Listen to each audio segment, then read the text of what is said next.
Olá, eu sou o pastor Welbert Aquino e você é abençoado em mais um Conexão Getsemane.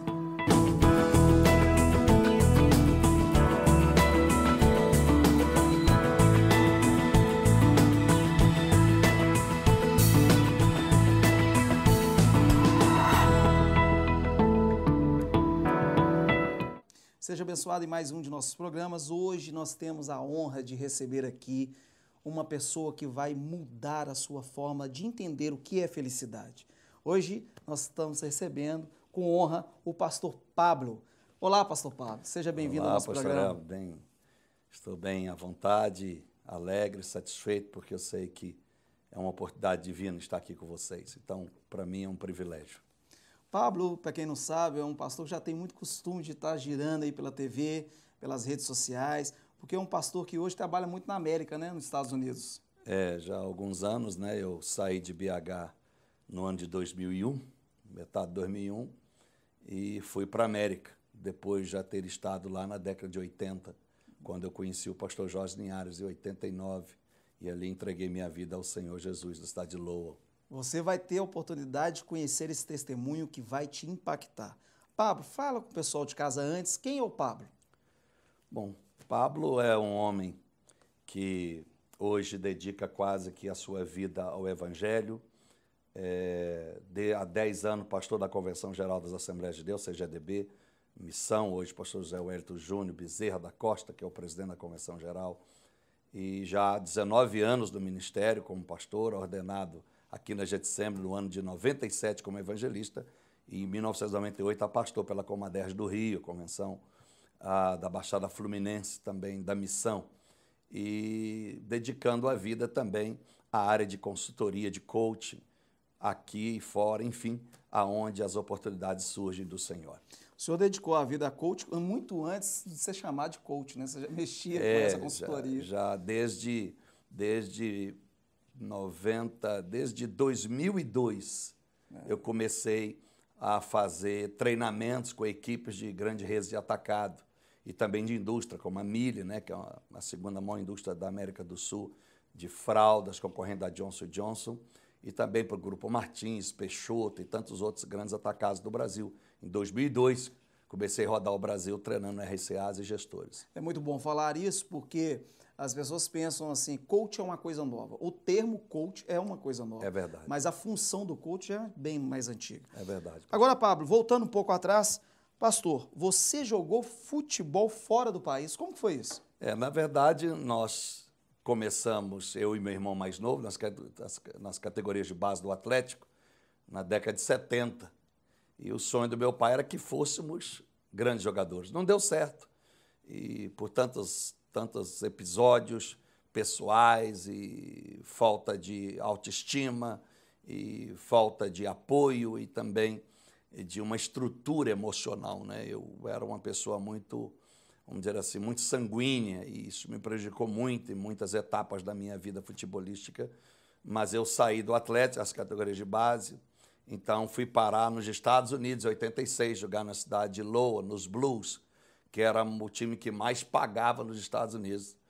E logo quando acabou aquela ascensão do Cosmo, a Liga de Massachusetts e do estado de Connecticut cresceram quando acabou o Cosmo. Então, aqueles times pagavam um salário muito bom comparado ao que ganhava um jogador de médio porte, ou um jogador sem fama no Brasil, mesmo no profissional. Ficamos ali, mas logo depois nós declinamos a carreira e fomos envolver com droga. É mesmo? Depois fui parar na Tailândia, em 1993, fui jogar bola em 1993, enviado por Deus, lógico, sob uma profecia da irmã Debbie Borrow, que esteve aqui de Pensilvânia, da América, ministrando em 1992. Em início de 93, eu era o intérprete desta pregadora, e aí logo depois que ela retornou à América, o Gentil, que hoje é pastor, foi usado por Deus para me enviar a vender algumas pedras semi-preciosas que ele tinha, ele mexe com isso há anos, e ali eu fiz um contratozinho e fui jogar bola na Tailândia. Então, mas terminei lá em 93 também. É aí que eu estou conseguindo montar a história, então. Então, antes você jogou futebol nos Estados Unidos. Joguei bola. Na época que o futebol estava nascendo nos Estados Unidos, o futebol... quer dizer, já tinha tido a ascensão no Cosmo. Aí o Cosmo de repente, a liga profissional acabou. Aquela liga que tinha Pelé, Roberto Marinho, o Roberto Chagas, Marinho Chagas, que tinha o Carlos Alberto Torres e tantos outros jogadores, Cruyff, aquela liga acabou. Então, os Estados Unidos ficou muito à mercê daquele sonho, daquela vontade, e aí alguns estados encorajaram-se em criar as suas ligas. E começaram a vir aí jogador do Brasil para lá, jogadores de Portugal, da Europa toda, e aí começou a fazer-se uma liga muito forte. E aí, no dia que eu cheguei nos Estados Unidos, né, em março de 86, eu cheguei numa noite de Nova York, sem falar inglês, com $80 no bolso, e ali eu fui parar na casa de um irmão que chamava Kiko, o apelido Kiko, que tinha sido um grande jogador de futebol naquela época. Brasileiro ou americano? Brasileiro, mas evidentemente né, já naturalizado americano, que estava lá já há mais de 20 anos. Então, naquela mesma noite, ele me levou nesse time. Eu levei o meu currículo e, naquela época, nem se falava currículo. Você tinha um pedacinho de jornal, alguma carteirinha que te provava que você tinha sido jogador de futebol. E eu assinei o melhor contrato de time naquela época, que foi muito bom para mim, que eles me deram casa para morar, um carro para dirigir, e jogava e treinava à noite, depois de 5 da tarde, já estava escuro, porque naquela época escurecia muito cedo, na cidade de Lowell, Massachusetts. Eu imagino o seguinte, se hoje no Brasil já existe uma discrepância da moeda, que é muito grande, naquela época era assustadora. Então, o salário de um jogador de futebol dava acesso a muitas coisas nos Estados Unidos. Não era astronômico como hoje, mas para a época, como você relatou muito bem, para mim era uma grande novidade, porque você ganhava uma certa notoriedade na sociedade, local principalmente, e ali te dava muitas regalias. Então, principalmente o povo português, que era o predominante, né? Ali o imigrante na região, então aquilo foi muito bom para mim, abriu muitas portas de trabalho e também começou a me dar coisas que eu não tinha condições de jamais ter tido se eu estivesse no Brasil naquela época. Teve um envolvimento com droga nesse momento? Aí fui, depois de um ano, me cansei daquele futebol, eu achei que o futebol estava muito atrasado, o treinador era um cara português extremamente ignorante, ele tinha muita inveja de brasileiro, chamava Aguilera, e ele tinha um problema comigo, um problema direto comigo, porque eu achava que ele tinha um sistema muito militar para treinar a equipe. E ele pegou no meu pé porque eu era o maior salário e eu não fui consultar, e ele não foi consultado na minha contratação. Então, eu me cansei disso. Quando chegou um ano, eu reencontrei com um ex-amigo meu que jogou no Atlético, o Serginho, que teve um acidente no primeiro Rock in Rio. Ele foi preso com heroína no Rio, e ele, então, foi preso, e ele tinha que vir da América responder um processo aqui em Belo Horizonte e também no Rio, que ele foi, parece que pegaram alguma coisa dele aqui. Então, naquela semana que eu retornei a revê-lo, eu fui procurado por segurança dele. Eu estava treinando, falou, olha, tem um Nanico, o Serginho queria te ver, seu amigo de anos. Aí eu não lembrava dele, porque eu estava uma categoria acima dele nas categorias de base do Atlético. Então, logo depois, ele morreu, dias depois, e eu sabia onde estava a droga escondida. E ali eu comecei a vender drogas. Você entendeu a complexidade nesses poucos minutos de testemunho? Deus, às vezes, nos permite ter acesso a determinados lugares e que vão transformar toda a estrutura da nossa mente e principalmente o nosso relacionamento com Deus. O diabo tentou destruir a vida desse irmão, mas ele vai te contar no próximo bloco coisas sobrenaturais que aconteceram. Fique aí, se você perdeu o iniciozinho, olhe no YouTube e sempre no site da Igreja Getsemane.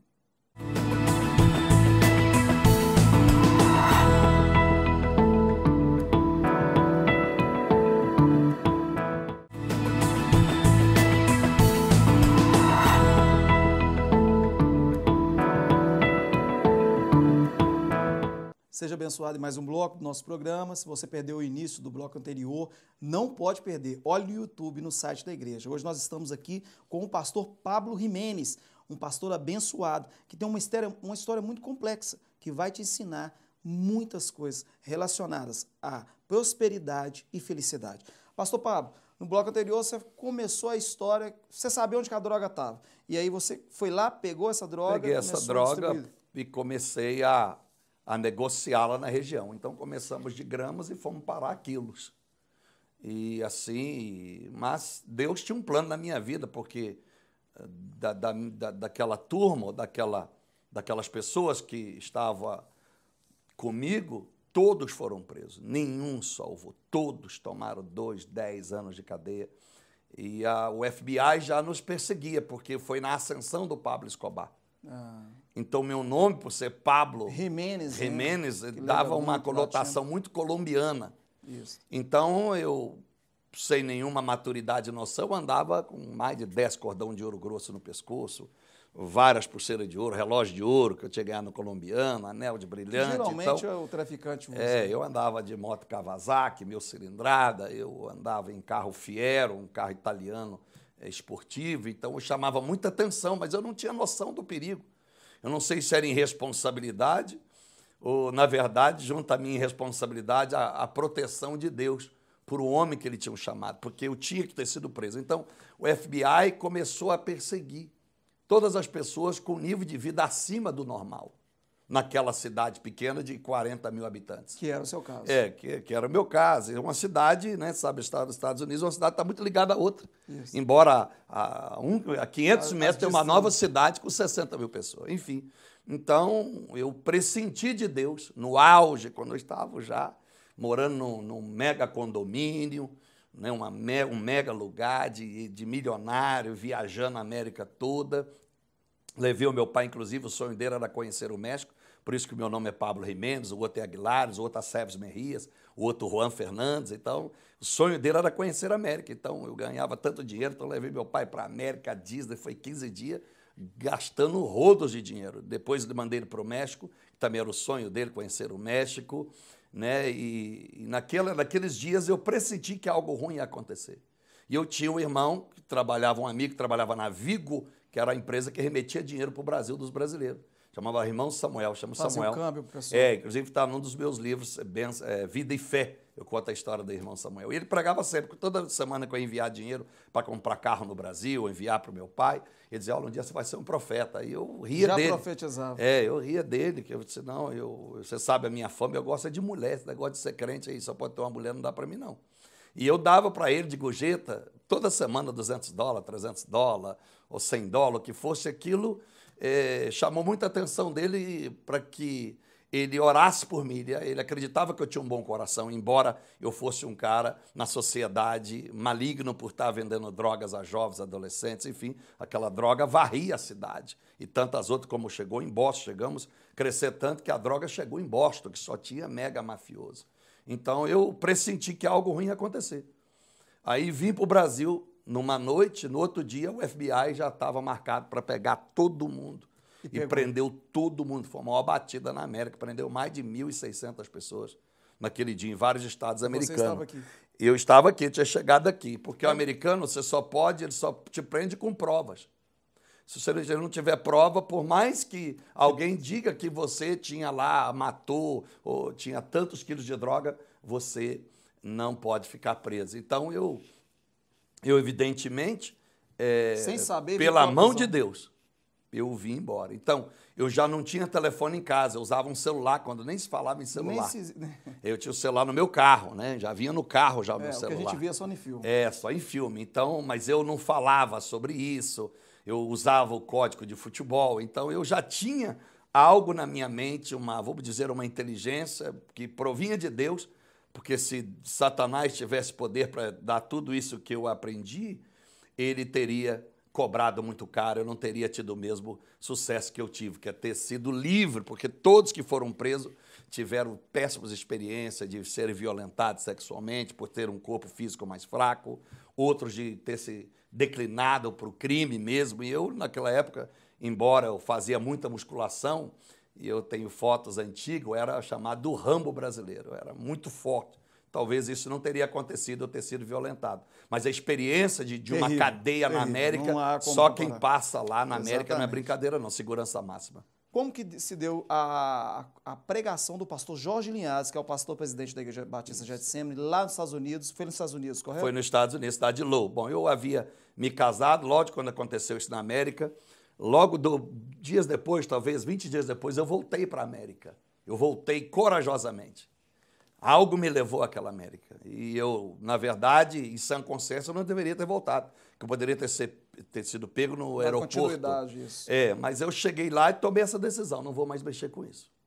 E vi que a polícia não tinha nenhuma prova contra mim. O meu nome era mencionado, mas ninguém tinha nada. Enquanto os outros, o FBI tinha foto deles em festas, cheirando, repassando drogas. Então, eu voltei para o Brasil rápido, casei com a mulher que eu sonhava quando jovem e adolescente, e ali, 3 meses depois, voltei para a América com ela, para ter uma nova vida, uma nova qualidade de vida. E aí, ela, no 3º mês que estava lá, saiu da América e voltou para o Brasil. Ela disse, Ela voltou, então? Voltou. Deixou eu lá na América, do nada. Eu já estava trabalhando numa empresa chamada SafeSide, eu queria uma nova perspectiva de vida. Essa empresa, ela guarda documentos secretos por exemplo, do Celtic, Boston, e de tantas mega empresas e hospitais. Por exemplo, você tem uma mega empresa e você quer otimizar o teu espaço. Então, um hospital que tem arquivo, vai todo para ela colocava no disquete. Esse sistema está chegando no Brasil agora. Chamava SafeSide, era uma grande empresa da Billy Rick. Então, arrumei emprego ganhando muito bem, e por causa do futebol eu ganhava um pouco mais para ensinar o filho dele de 5 anos a jogar futebol, mas ela me deixou. E nela me deixar, nos primeiros 15 dias, achei que era bom. Viver sem esposa era a melhor coisa. Ganhando bem, vou voltar à minha vida do mundo. Mas no 15º dia eu lembrei do Samuel, da palavra do Samuel. Eu lembrei da vida do meu pai e da minha mãe, que meu pai havia tentado matar a minha mãe, esfaqueando ela com canivete, quando eu tinha 7, 8 anos de idade. 6, era mais ou menos essa idade aí. E eu lembrei da vida do meu avô, que 40 anos morou com a minha avó na mesma casa, dormindo em quartos separados. Eu não quero isso para a minha vida.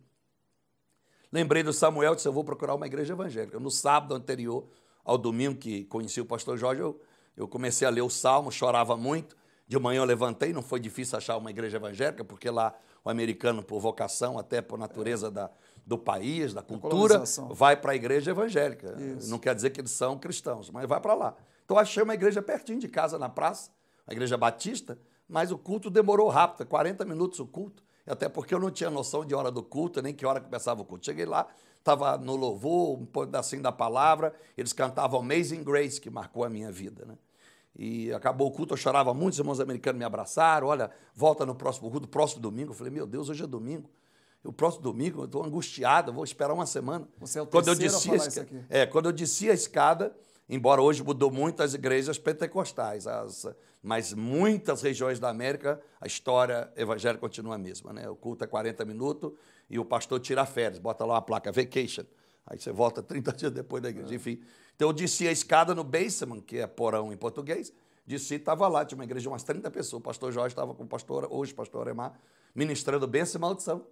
E eu entrei naquela igrejinha que eu vi a voz brasileira, e quando eu entrei, estava o irmão Samuel no último banco na porta. Ele chorou muito, me abraçou, falei, meu Deus, esse é meu lugar. Se cumpria ali uma promessa. Uma promessa, uma profecia que estava na boca daquele rapaz. Você vai continuar essa palavra no próximo bloco, agora você vai ficar com uma linda canção, lembrando desse momento, desse impacto de vida, uma história cheia de detalhes, que de repente mudou por causa de uma atitude. Até o nosso próximo bloco.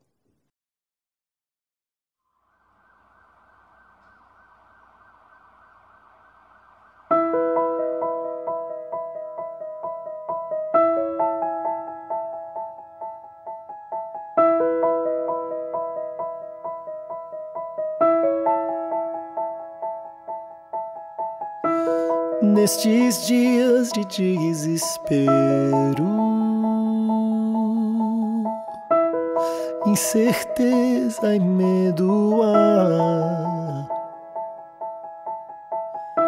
em uma salvação eu creio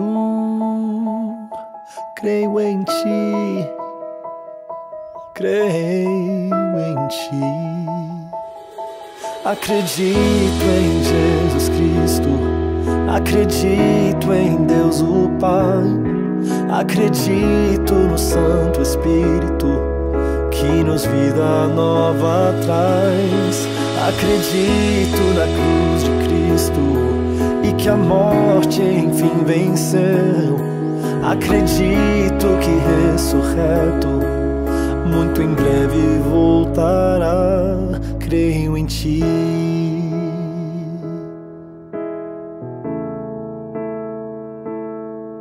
Que nossa fé não sejam hinos, apenas notas em canções. Mesmo em tentações e fraco, creio em ti. Creio em ti. Acredito em Jesus Cristo. Acredito em Deus o Pai. Acredito no Santo Espírito que nos vida nova traz. Acredito na cruz de Cristo e que a morte enfim venceu. Acredito que ressurreto muito em breve voltará. O perdido encontrou perdão, pois agora aqui o amor venceu. E quem deixa viva esse amor, creio em ti, creio em ti. E as cadeias não prevalecerão, pois o véu rasgou e veio ao chão. Seu amor não voltará em vão. Creio em ti, creio em ti. Acredito em Jesus Cristo. Acredito em Deus o Pai. Acredito no Santo Espírito que nos vida nova traz. Acredito na cruz de Cristo e que a morte enfim venceu. Acredito que ressurreto muito em breve vai, em breve voltará.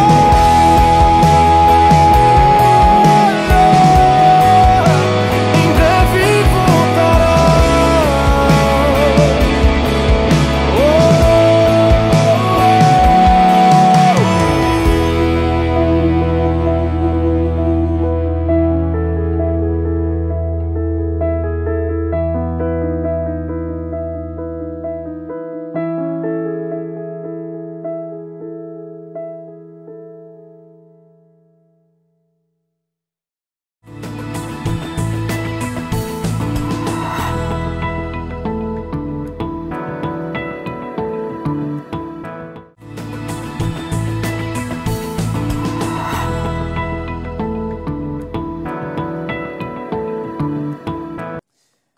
No bloco anterior, nós terminamos com a palavra falando sobre a questão do impacto. O pastor estava lá no porão pregando uma outra igreja, né? Numa igreja, você desceu o porão... Igreja Batista, primeira Igreja Batista de Lowell. Né? A gente fala porão, parece até uma coisa ofensiva, né? Mas não é, desprezando o local. É porque de baixo. Geralmente o lugar que seria para guardar as coisas, que é até obrigatório em toda a igreja americana, né? Ter um lugar de refúgio, caso haja uma guerra química, etc., de armas químicas. Então, ali o pastor pregava, ali eu entreguei minha vida para Jesus, voltei à tarde, dei o meu testemunho. A mulher já estava no Brasil. Dei o meu relógio de ouro para o pastor Jorge, que era de um colombiano, valia uma fortuna. Entreguei meu ouro, dei o meu testemunho e voltei para o Brasil no outro dia. E vim parar aqui no templo, o primeiro templo da Getsemane. Jaraguá. Né? Ali em cima, Jaraguá. E ali, em 1989, estamos em 2017, novembro, então já fazem praticamente quase 30 anos. O senhor voltou depois para os Estados Unidos ou foi para Tailândia? Depois, aí, passado um tempo, eu fui para Tailândia. Em 93, que eu disse jogar futebol. Trabalhando com pedras também preciosas. E depois me tornei presidente de uma multinacional. A prosperidade te perseguia. Tudo antes disso, de eu ir para a Tailândia, rapidinho, eu montei uma empresa de shampoo. E ela, em 2 meses, já era a terceira aqui na capital. Chamava Vital Plus. Vendíamos carretas. Foi o que o pastor Jorge citou quando eu estive ministrando aqui um dos domingos atrás, né? Que tudo que eu botava a mão prosperava. Logo depois, minha experiência, eu tentei jogar futebol de volta, eu queria jogar futebol, mas já estava um pouco ultrapassado o tempo e eu não tinha muito tempo para esperar, porque a minha filha estava nascendo e eu precisava de recurso.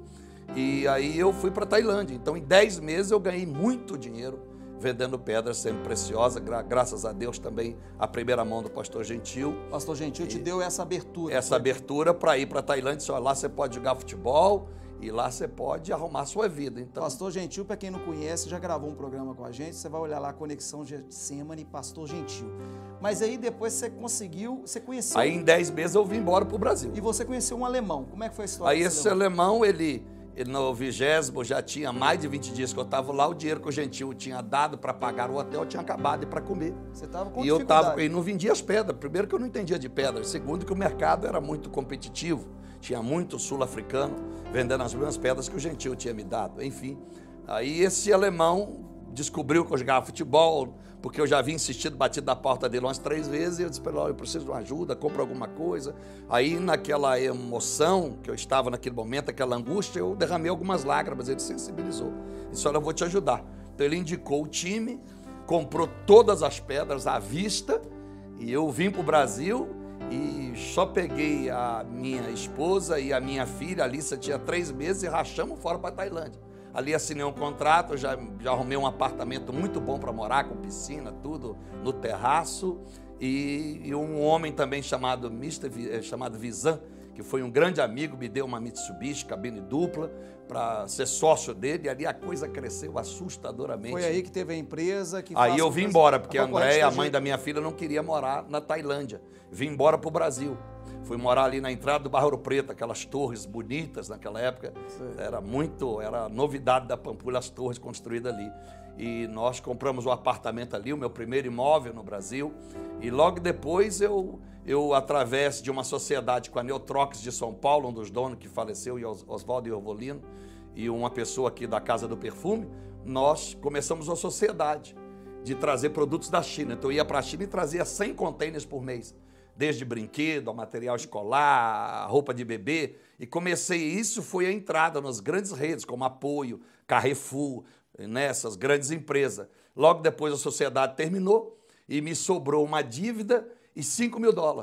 Porque as pessoas eram mais inteligentes do que eu ou mais sagazes. Novamente a prosperidade te perseguiu. Como foi? $5 mil se transformaram em pouco tempo depois. Aí $5 mil era o que eu tinha e uma dívida muito grande, de mais ou menos R$400 mil.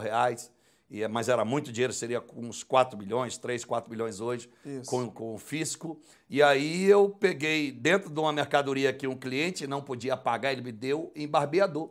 Quando ele me deu em barbeador como dívida, eu levei, então, no Mário, que é o pai da Andréia, que é a mãe da minha filha. Ele olhou aquilo e disse, olha, isso aí é um negócio para ganhar dinheiro. E tudo que eu tinha, ele comprou. Quando ele comprou, eu disse, não, esse é o negócio mesmo.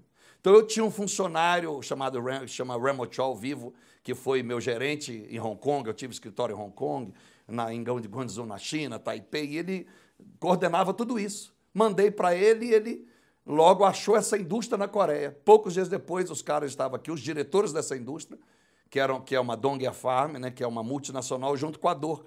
Tem indústrias em toda a Ásia de aparelhos de barbear, tudo que a Gillette faz.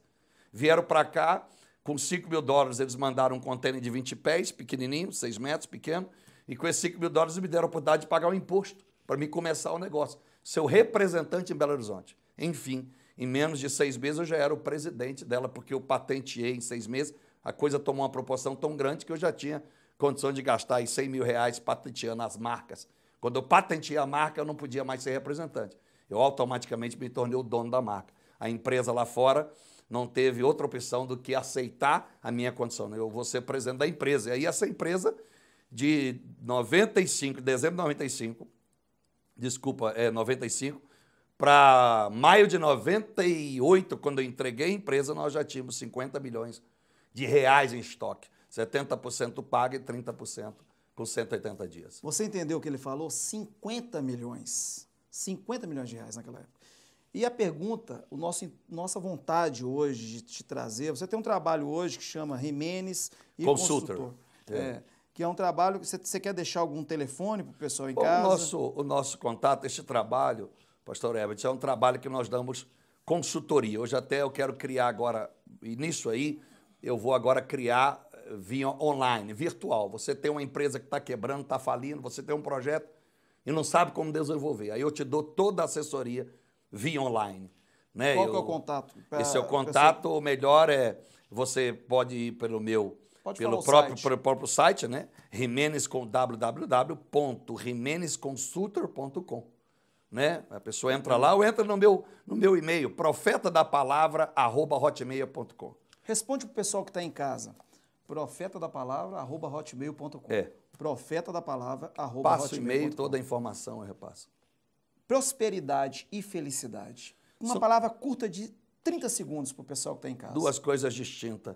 Prosperidade não é riqueza espiritual. E felicidade independe da prosperidade. Mande um recadinho para quem está em casa.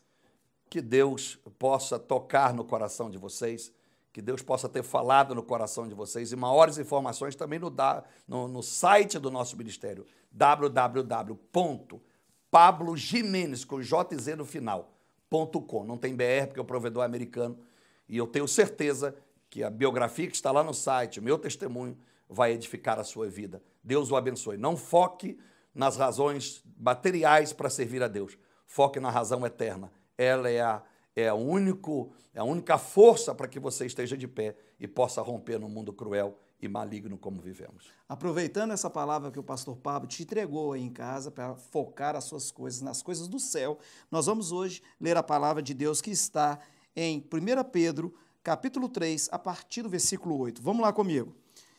Quanto a mais, tenhamos todos o mesmo modo de pensar, sejam compassivos, amem-se fraternalmente, sejam misericordiosos e humildes, não retribuam o mal com o mal, nem insulto com insulto, aproveitando o que o pastor falou que era sanguíneo, vá ligando toda essa palavra ao testemunho dele. Ao contrário, voltando à leitura, bendigam, pois para isso vocês foram chamados, para receberem a bênção por herança.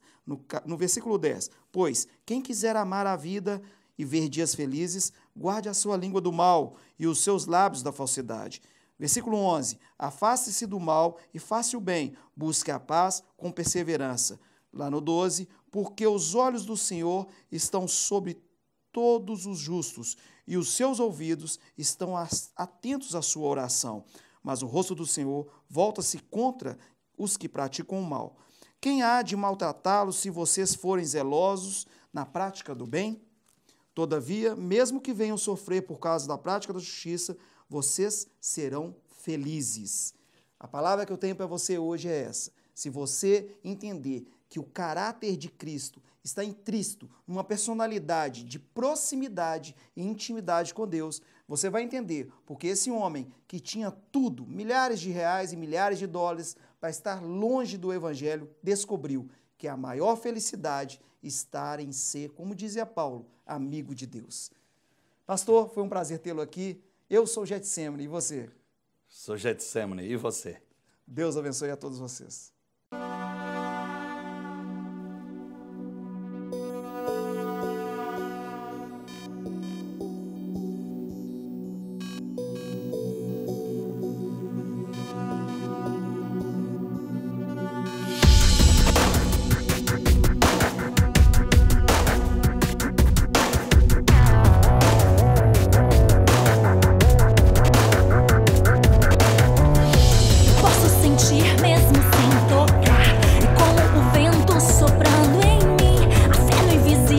Vai me ajudar, eu creio.